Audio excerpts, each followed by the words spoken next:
ഇല്ല. പക്ഷെ ഈ സമുദായത്തിന്റെ സ്വഭാവം ഇങ്ങനെയാണ്, അതിനനുസരിച്ച് സർക്കാരിന്റെ ഭാഗത്തുനിന്നും കാര്യങ്ങൾ ഉണ്ടാവുള്ളൂ. അല്ലാതെ മുസ്ലിങ്ങൾ കുട്ടികൾ പീഡിപ്പിക്കപ്പെട്ടതിന് ഹിന്ദുക്കളും ക്രിസ്ത്യാനികളും വന്ന് ഖത്തറുണ്ടാക്കുമെന്ന് ഞാൻ പ്രതീക്ഷിക്കുന്നില്ല. പിന്നെ ടീച്ചറെ പോലുള്ള രീതിയിലുള്ള ആളുകളൊക്കെ ഇതിന് രംഗത്ത് വരുന്നുണ്ട്. പക്ഷെ ശക്തി പോരാ. ശക്തമായിട്ട് ആ കാര്യങ്ങളൊക്കെ രംഗത്ത് വരികയും ഭരണകൂട സംവിധാനത്തിലൊക്കെ ഇസ്ലാം പറയുന്ന രീതിയിൽ നിൽക്കാത്ത ഭരണകൂടങ്ങൾ വരികയൊക്കെ ചെയ്യുമ്പോൾ ടീച്ചർ പറയുന്ന രീതിയിലുള്ള എല്ലാ സംഗതികളും സംഭവിക്കും.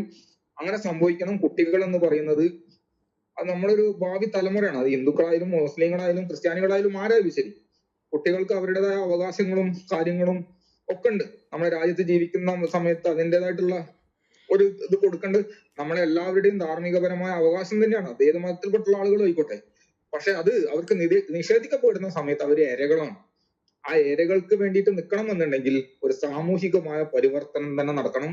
അത് ഭരണകൂട സംവിധാനത്തിലും സമൂഹത്തിലും നടക്കണം. അതിനനുസരിച്ചുള്ള ശബ്ദങ്ങൾ ഉയർന്നു വരട്ടെ. ഞാൻ എന്റെ രീതിയിലുള്ള ഒരു ആശങ്ക രേഖപ്പെടുത്തി എന്നുള്ളത് മാത്രമേ ഉള്ളൂ. ടീച്ചറെ ഉദ്ദേശശുദ്ധിയിലൊന്നും എനിക്ക് സംശയമില്ല.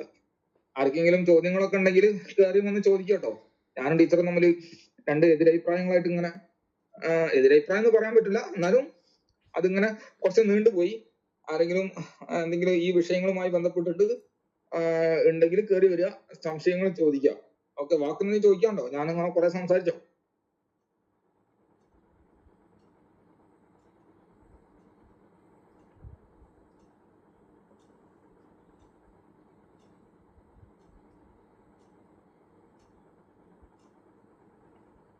നമസ്തേ.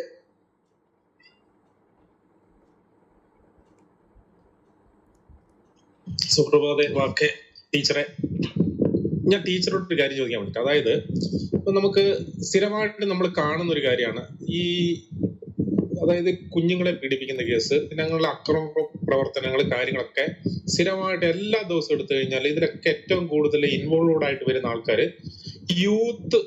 യൂത്തായ മുസ്ലിം യുവാക്കളാണ് കൂടുതൽ വരുന്നത്. പക്ഷെ ഒരു സ്ഥലത്തുനിന്ന് പോലും ഇവരോട് നിങ്ങൾ അങ്ങനെ ചെയ്യുന്നത് ശരിയല്ല, നിങ്ങൾ കുറച്ചുകൂടെ ചിന്തിക്കണം, അല്ലെ കുറച്ചുകൂടെ എന്തോന്ന് പിന്നെ കാലിക പ്രാധാന്യമുള്ള കാര്യങ്ങളിലേക്ക് മൈൻഡ് നിങ്ങൾ പിന്നെ വരുത്തണം, അല്ലെങ്കിൽ നിങ്ങൾ കുറച്ചുകൂടെ കാര്യങ്ങളിലൊക്കെ കുറച്ചുകൂടെ അവബോധമുള്ളവരായി വരണമെന്ന് ഒരു സ്ഥലത്തുനിന്ന് പോലും ഒരാൾ പോലും പ്രഖ്യാപിക്കുന്ന കണ്ടില്ല. ആരും ഒരു എന്താ പറയുക, ഒരു ഡയറക്ഷൻ കൊടുക്കുന്ന കണ്ടില്ല. പക്ഷെ നേരെ മറിച്ച് അല്ലാത്ത കാര്യങ്ങളെല്ലാവരും ഇങ്ങനെ എന്താ പറയുക, ഇങ്ങനെ വിളിച്ചു പറയാറുണ്ട്.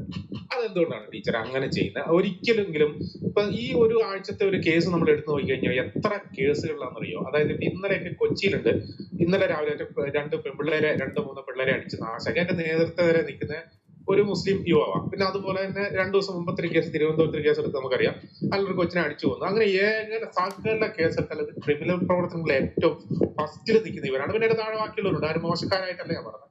പക്ഷെ ഇങ്ങനെയൊക്കെ ചെയ്തിട്ടും നമ്മുടെ സമുദായത്തിൽപ്പെട്ട ആൾക്കാരാണ് ഇതിന്റെയൊക്കെ മുമ്പിൽ നിൽക്കുന്നത്. അതുകൊണ്ട് നമ്മൾ കുറച്ചും കൂടി എന്ത് ചെയ്യണം, ഈ ബഹുതരസ്തര സമൂഹത്തിൽ ജീവിക്കുമ്പോൾ കുറച്ചും കൂടി നമ്മൾ ശ്രദ്ധ പതിപ്പിക്കണം, അല്ലെങ്കിൽ കുറച്ചുകൂടെ മാന്യരാവണം എന്നുള്ള രീതിയിൽ ഇത് വരെ ഒരു ഉസ്താദ് ഒരു പോലെ ആരും പറയുന്നത് കേട്ടില്ല. അങ്ങനെ ഒരു ഇത് വന്നിട്ടില്ല. അത് എന്തുകൊണ്ടായിരിക്കും അങ്ങനെ പറയാതിരിക്കുന്നത്? അങ്ങനെയാണെങ്കിൽ ഇവർ ആ ഒരു കാര്യം കൂടെ നിങ്ങൾ പറയണ്ട. ഈ പറഞ്ഞ പോലെ സമാധാന മതമാണ്, കാര്യങ്ങളൊക്കെ സംഭവമൊക്കെ റെഡി തന്നെയാണ്, ഞങ്ങൾ ഡീസന്റ് ആണ്, എല്ലാം ആണ്, ഞങ്ങൾ എല്ലാ കാര്യങ്ങളും ചെയ്യുന്ന ആൾക്കാരാണ്. ഇങ്ങനത്തെ ഒരു കാര്യം ഇതുവരെ പറഞ്ഞു കേട്ടില്ല. അത് എന്തുകൊണ്ടായിരിക്കും അവരെ പറയാത്തത്? ഒന്നാമത്തെ കാര്യം, ഇത് ഒരു മതപരമായ വിഷയമാണ്. അതായത് ഇന്നമൽ മുഅ്മിനൂന ഇഖ്വ, വിശ്വാസികൾ മുഴുവനും സഹോദരങ്ങളാണ്, അവർ പരസ്പരം ഒരുമിച്ച് നിൽക്കേണ്ടവരാണ്. എന്നിട്ട് പ്രവാചകൻ പഠിപ്പിച്ചത്, ഒരു വിശ്വാസി എന്തെങ്കിലും ഒരു അക്രമ പ്രവർത്തനത്തിൽ ഏർപ്പെട്ടാൽ, എന്തെങ്കിലും ഒരു ക്രിമിനൽ കുറ്റമോ മറ്റോ ചെയ്തു കഴിഞ്ഞാൽ ഒരിക്കലും അവന്റെ ന്യൂനത, അവൻ ചെയ്ത ആ തെറ്റ് നീ എടുത്തു പറഞ്ഞ് അവനെ വിമർശിക്കരുത്, അതെടുത്തു പറയരുത്. അവൻ ചെയ്യുന്ന ന്യൂനത നീ മറച്ചു വെക്കണം. എന്നാൽ പരലോകത്ത് നീ ചെയ്യുന്ന തെറ്റുകൾ അള്ളാഹു മറച്ചു വെക്കും എന്ന് ഇസ്ലാം പഠിപ്പിക്കുന്നുണ്ട്. അതുകൊണ്ടാണ് അവരത് പറയാത്തത്. തന്നെയുമല്ല, മറ്റു വിമർശകർക്ക് അത് കൂടുതൽ നമ്മളെ വിമർശിക്കാൻ വഴിവെക്കുമല്ലോ. അപ്പൊ മുസ്ലിം കമ്മ്യൂണിറ്റിയെ ബാധിക്കുന്ന വിഷയങ്ങളിൽ നിങ്ങൾ ആരും ഒരു അഭിപ്രായവും പറയരുത്. ഇപ്പോ അഫാൻ എന്ന് പറയുന്ന ഒരു ചെറുപ്പക്കാരൻ വെഞ്ഞാറമ്മൂട്ടില് 5 പേരെയാണ് അവൻ അടിച്ചു കൊന്നത്. അതായത് റമലാൻ തുടങ്ങാൻ 2-3 ദിവസം ബാക്കി നിൽക്കുമ്പോഴാണ്. ഒരൊറ്റ വിശ്വാസ നേതൃത്വ നിരയിൽ നിന്നും അതിനുള്ള എതിർപ്പുകൾ വന്നിട്ടില്ല. ഇന്നലെ 1.5 വയസ്സുകാരനെ അടിച്ചു കൊന്നത് ഒരു അഷ്കറാണ്. അപ്പൊ മുസ്ലിങ്ങൾ മാത്രമല്ല, അതായത് ഇന്ന് സമൂഹ മാധ്യമത്തിൽ ഇടപെടുന്ന ഒരുപാട് മൗലവിമാരുണ്ട്. അവരൊക്കെ റിയാക്ഷൻ വീഡിയോസും പരിഹാസപരമായിട്ടുള്ള വീഡിയോസും ഒക്കെ ചെയ്യുന്നവരാണ്. പക്ഷേ അപ്പോഴും ഇവർ പറയും ഇസ്ലാം മതം അക്രമത്തെയോ തീവ്രവാദത്തെയോ ഒന്നും പ്രോത്സാഹിപ്പിക്കുന്നില്ല. ഇവർ പലപ്പോഴും പല തവണ ഇത് പറഞ്ഞിട്ടുണ്ട്. പക്ഷേ അക്രമം നടത്തുന്നവരെ, തെറ്റായ പ്രവണതകൾ പിന്തുടരുന്നവരെ പൊതുസമൂഹത്തിന് മുമ്പിൽ ഒറ്റപ്പെടുത്താൻ, അതിൽ നിന്ന് വിട്ടുനിൽക്കാൻ യുവതലമുറയ്ക്ക് മാർഗനിർദ്ദേശം നൽകാൻ ഇവർക്ക് കഴിയുന്നില്ല. അബ്ദുൾ റഹീം ഇന്നലെ അവനെ പൊന്നാടയിട്ട് സ്വീകരിക്കുന്നത് കണ്ടു. ഒരു മുൻ മന്ത്രി പോയി കാണുന്നു, MP കാണുന്നു, MLA കാണുന്നു. അവനൊരു കൊലപാതകം നടത്തിയ ആളാണ്. രാജ്യത്തിന് എന്തെങ്കിലും പുരസ്കാരം വാങ്ങാൻ പോയ ആളല്ല. നമ്മുടെ രാജ്യത്തെ ലോക ചരിത്രത്തിൽ നാണം കെടുത്തിയിട്ടുള്ള ആളാണ്. മുസ്ലിങ്ങൾക്ക് മുഴുവനും അപമാനിതനായിട്ടുള്ള ഒരുത്തനാണ് അവൻ. ഒരു കുട്ടിയെ തടുത്തതല്ല, തുപ്പിയതല്ല, അതൊന്നുമല്ല. ആ കുട്ടിയെ നോക്കാൻ വയ്യ, ഇവൻ അടിച്ചു കൊന്നു. എന്നിട്ട് അടിച്ചു കൊന്നിട്ട് ഞെളിഞ്ഞു വന്നിരുന്ന മാധ്യമങ്ങളിൽ നിന്ന് സംസാരിക്കുന്നതോട് അവനെ ആദരിക്കുന്ന രീതി ഒഴിവാക്കണം. ഇത് മുസ്ലിങ്ങൾക്ക് മുഴുവനും നാണക്കേടാണ് എന്ന് പറയാൻ ഒരൊറ്റ പുരോഹിതന്മാരും തയ്യാറായിട്ടില്ല. മറിച്ച് അവനെ എതിർത്ത ആളുകളെ, ഹാരിസ് മദനിയെ പോലെയുള്ള ആളുകൾ വന്ന് ശക്തിയുക്തം എതിർക്കുകയും ചെയ്തിട്ടുണ്ട്. അപ്പോൾ ഇക്കാര്യത്തിൽ നേതൃത്വം എടുക്കുന്ന നിലപാടുകൾ കണ്ടോ? എതിർഭാഗത്ത് വരുന്നത് മുസ്ലിമാ, അത് ഇസ്ലാമിനെ ബാധിക്കും. അതുകൊണ്ട് അവൻ ചെയ്യുന്ന തെണ്ടിത്തരം പറയാൻ പാടില്ല. പൊട്ടിത്തെറിക്കുന്ന തീവ്രവാദികളെ എപ്പോഴെങ്കിലും ഇവരാരെങ്കിലും എതിർത്ത് കണ്ടിട്ടുണ്ടോ? ഈ വാക്യം ഇവിടെ ഉള്ളത് കൊണ്ടാണ്. വിശ്വാസിയുടെ ന്യൂനത നീ മറച്ചു വെച്ചാൽ നിന്റെ ന്യൂനത നാളെ പരലോകത്ത് പടച്ചോൻ മറച്ചു വെക്കുമെന്നാണ് പറയുന്നത്. അക്രമം ഇസ്ലാമിക വിരുദ്ധമാണ് എന്ന് പറയുമ്പോഴും ഖുർആനിന്റെയും ഹദീസിന്റെയും അടിസ്ഥാനത്തിലുള്ള തീവ്രവാദങ്ങളും ഭീകരവാദങ്ങളുമാണ് അവർ ചെയ്യുന്നതെല്ലാം. അപ്പൊ യുവാക്കൾ വഴിതെറ്റിപ്പോകാതിരിക്കാൻ, തീവ്രമായിട്ടുള്ള ചിന്തകളിൽ ആകർഷിക്കപ്പെടാതിരിക്കാൻ ഇവർക്ക് ബോധവൽക്കരണം നടത്താൻ പറ്റില്ല. കാരണം എന്താ? ഇതൊക്കെ ഖുർആനിലും ഹദീസിലും പറഞ്ഞിരിക്കുന്ന വസ്തുതകളല്ലേ. അക്രമങ്ങൾ നടത്തുമ്പോൾ, ഭീകരതകൾ നടത്തുമ്പോൾ, കൊലപാതകം നടത്തുമ്പോൾ അതിനുപോൽബലകമായിട്ടുള്ള തെളിവുകൾ അവർ ഖുർആനിൽ നിന്ന് തന്നെ കണ്ടെത്തുക. കഴിഞ്ഞ പെരുന്നാളിന്റെ അന്ന് UP ഒരു കാഫിറിനെയാണ് ബലി കൊടുത്തത്. 6 മുസ്ലിം യുവാക്കള്. ആരിവിടെ എതിർത്തു? എത്ര പേരത് വാർത്തയാക്കി? അപ്പോ എല്ലാ സമുദായങ്ങളും ചേർന്ന് മതവും ജാതിക്കുമൊക്കെ അതീതമായിട്ട് സമാധാനത്തോടുകൂടി ജീവിക്കേണ്ടതിന്റെ ആവശ്യകതയെക്കുറിച്ച് പറഞ്ഞു കൊടുക്കുന്നതിനേക്കാൾ ഭേദം ഇവരെന്താ പറഞ്ഞു കൊടുക്കുന്നത്? നമ്മൾ മുസ്ലിങ്ങളാണ്, മുസ്ലിങ്ങൾ ഒറ്റക്കെട്ടായി നിൽക്കണം, നമുക്ക് മതമാണ് മുഖ്യം. ഈ പെരുന്നാൾ ദിവസത്തില് ജിദ്ദ ഇന്ത്യൻ ഇസ്ലാഹി സെന്ററിലെ ഇമാം ഹുസൈൻ സലഫി കേരളത്തിൽ ഒരു പെരുന്നാൾ നമസ്കാരം നടത്തിയിട്ട് എന്താ ഉപദേശിച്ചെന്നറിയാമോ? നമുക്ക് മതേതര ഭരണഘടനയോടല്ല അപ്രമാദിത്വമുള്ളത്, നമുക്കെപ്പോഴും പ്രതിബദ്ധത നമ്മുടെ മതത്തോടായിരിക്കണം. മതത്തോട് കൂറും പ്രതിബദ്ധതയും നടത്തിയോ എന്ന് മാത്രമേ പരലോകത്ത് നമ്മൾ ചോദ്യം ചെയ്യപ്പെടൂ. അതുകൊണ്ട് എപ്പോഴും ഇസ്ലാം എന്ന മതത്തിനകത്ത് നിന്നുകൊണ്ട് മാത്രം നിങ്ങൾ MLA ആയാലും MP ആയാലും ഇനി മന്ത്രി ആയാലും ഇനി അതിനപ്പുറം ആരെങ്കിലും ആയിരുന്നാലും ശരി, അങ്ങനെ നിങ്ങൾ പ്രവർത്തിക്കണം എന്നാണ് ഇവര് ബോധവൽക്കരണം നടത്തിയിരിക്കുന്നത്. പിന്നെ എങ്ങനെ ആരിതിനെ എതിർക്കുമെന്നാണ്? ഏതു മത നേതൃത്വം ഇതിനെതിരെ രംഗത്ത് വരുമെന്നാണ്? വരില്ല. കാരണം എതിരെ നിൽക്കുന്നത് നമ്മന്റെ മതമായതുകൊണ്ട് മാത്രമാണ്. ഓക്കെ,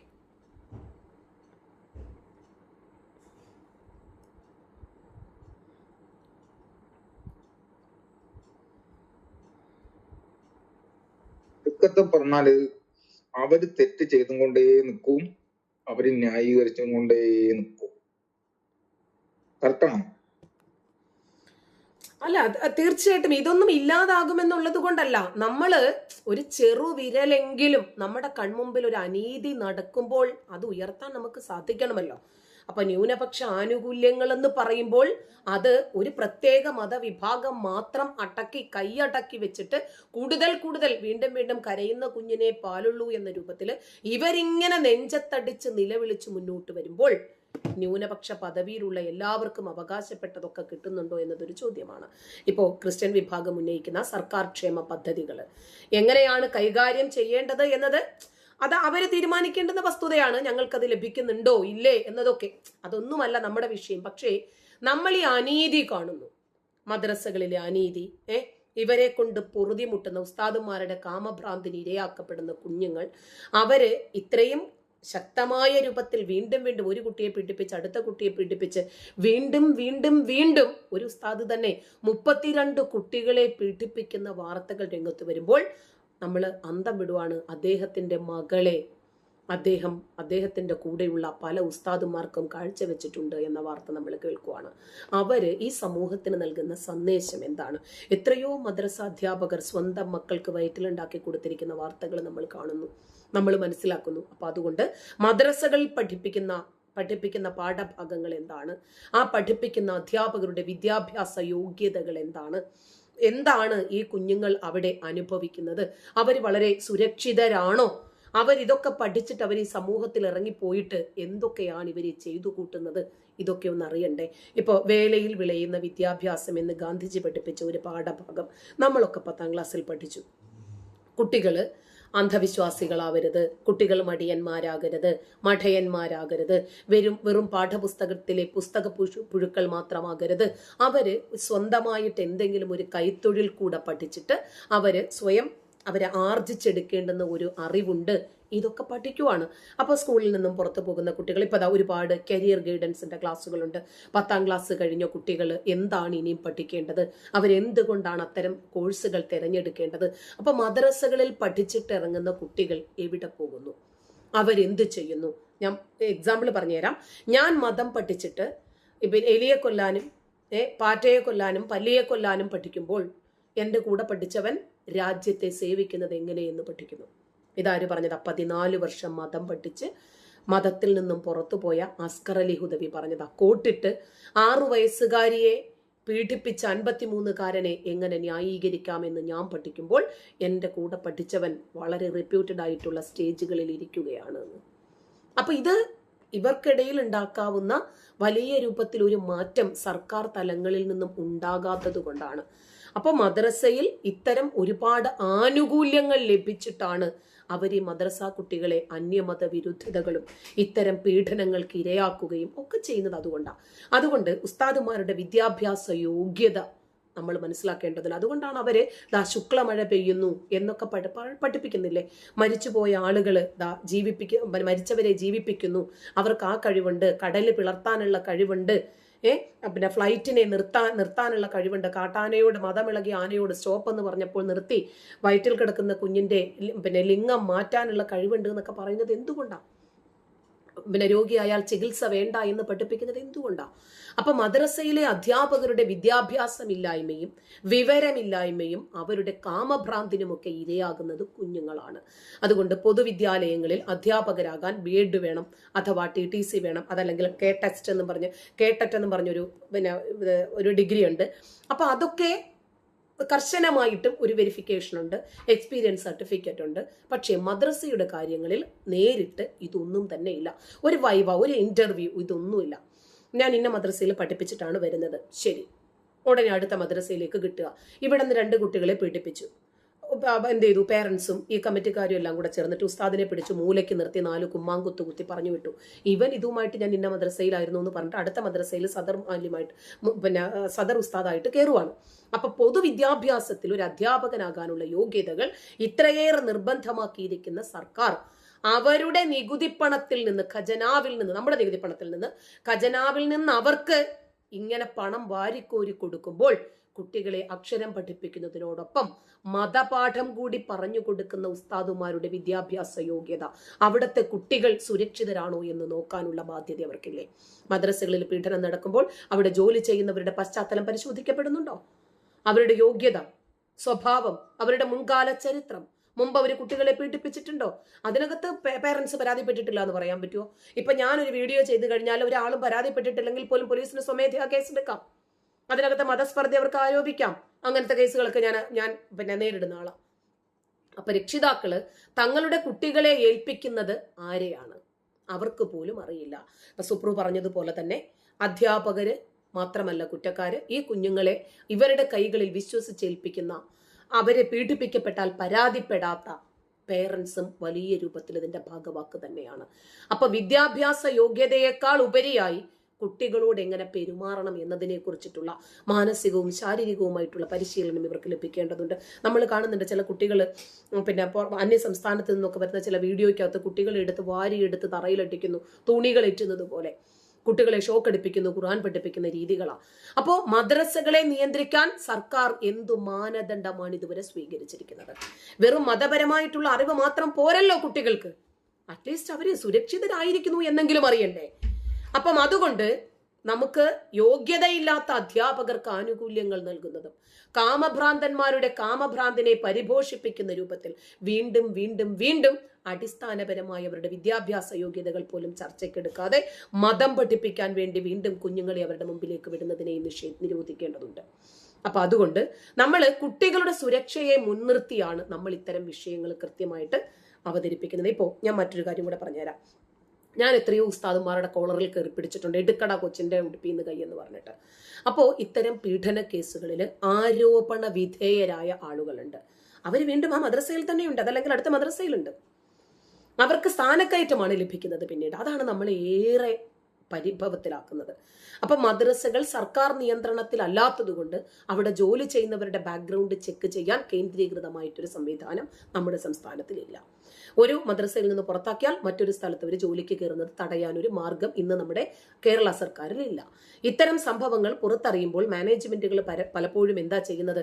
അവരെ പുറത്താക്കുന്നതിന് പകരം വിഷയം ഒത്തുതീർപ്പാക്കി ശരി നമസ്കരിച്ചിട്ട് അള്ളാഹുവിനോട് പ്രാർത്ഥിച്ചോ, അല്ലെങ്കിൽ മറ്റൊരു മദ്രസയിലേക്ക് മാറ്റും. ഇതാണ് പതിവ്. അപ്പൊ കുറ്റവാളികൾക്ക് അതിൽ കൂടുതൽ ആത്മവിശ്വാസം നൽകുകയാണ്. നമ്മളെ സപ്പോർട്ട് ചെയ്യാൻ ഇവിടെ ആളുണ്ട്. ഇവരെന്താ വിചാരിക്കുന്നത്? ഇത് പുറത്തിറങ്ങിയാൽ വാർത്തയായി പോകും, മുസ്ലിങ്ങൾക്ക് മൊത്തം നാണക്കേടായി പോകും. അപ്പൊ പൊതുവിദ്യാലയങ്ങളെ പോലെ തന്നെ മദ്രസകളിലെ നിയമനങ്ങളും ഔദ്യോഗികമായിരിക്കണം. കൃത്യമായിട്ടുള്ള സർവീസ് ബുക്കുകളോ പോലീസ് വെരിഫിക്കേഷനോ ഇല്ലാത്തത് കൊണ്ട് അവർക്ക് എവിടെയും തടസ്സമില്ലാതെ തന്നെ കയറിപ്പറ്റാനുള്ള സാഹചര്യങ്ങൾ ഒഴിവാക്കണം. രക്ഷിതാക്കൾക്ക് ഇവർക്ക് പിന്നെ എന്ത് പശ്ചാത്തലമാണുള്ളത് എന്ന് പരിശോധിക്കാൻ സാധിക്കുന്നില്ല. ഇപ്പോൾ ഈ ഹലാൽ ഫുഡൊക്കെ വന്നപ്പോൾ UP-യിൽ പുതിയ ഒരു നിയമം, ഹോട്ടലിൽ ജോലി ചെയ്യുന്ന ആളുകളുടെ പേര്, ഫോൺ നമ്പർ, ഫോട്ടോ പ്രദർശിപ്പിക്കണം. എന്താണ് അവർ പാചകം ചെയ്യുന്നത്, ആ ഇനങ്ങൾ അവിടെ പ്രദർശിപ്പിക്കണം. അത് എന്തുകൊണ്ടാ? സർക്കാരിന്റെ അണ്ടറിലൊന്നുമല്ലത് പോകുന്നത്. പക്ഷെ അവരുടെ ഫുഡ് ലൈസൻസ് റദ്ദാക്കാൻ സർക്കാരിന് റൈറ്റ്സ് ഉണ്ട്. അതുപോലെ ഇവിടെയും വേണമെന്നാ പറയുന്നത്. കുറ്റവാളികളുടെ സുരക്ഷിതമായ താവളങ്ങളാകരുത് മദ്രസകൾ. ഒരു മദ്രസയിൽ നിന്ന് പീഡന കേസിൽ പുറത്താക്കപ്പെട്ട ആള് മറ്റൊരു മദ്രസയിൽ പ്രധാനപ്പെട്ട തസ്തികയിലെത്തുന്നു. ആ സംവിധാനങ്ങൾ കാണിക്കുന്നത് നമ്മുടെ സർക്കാരിന്റെ പരാജയമാണ്. നിർബന്ധിതമായിട്ടുള്ള പോലീസ് വെരിഫിക്കേഷൻ വേണം. മദ്രസ അധ്യാപകർക്ക് സ്കൂൾ അധ്യാപകരെ പോലെ തന്നെ കൃത്യമായിട്ടുള്ള ക്ലസ്റ്ററുകൾ, ക്ലിയറൻസ് നിർബന്ധമാക്കണം.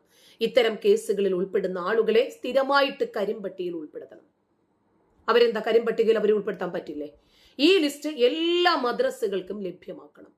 കുറ്റാരോപിതരായിട്ടുള്ള ആളുകൾക്ക് അവർ ജോലി ചെയ്യുന്ന മാനേജ്മെന്റുകൾക്കെതിരെ ക്രിമിനൽ നടപടികൾ സ്വീകരിക്കണം. കാരണം ഇത്തരം ബാലപീഡകന്മാരെ വീണ്ടും അവിടെ വച്ചുകൊണ്ടിരിക്കുന്നെങ്കിൽ അതിനെയൊക്കെ തന്നെ റദ്ദ് ചെയ്യാൻ പറ്റില്ല ആ മദ്രസയുടെ സാങ്ഷൻ തന്നെ.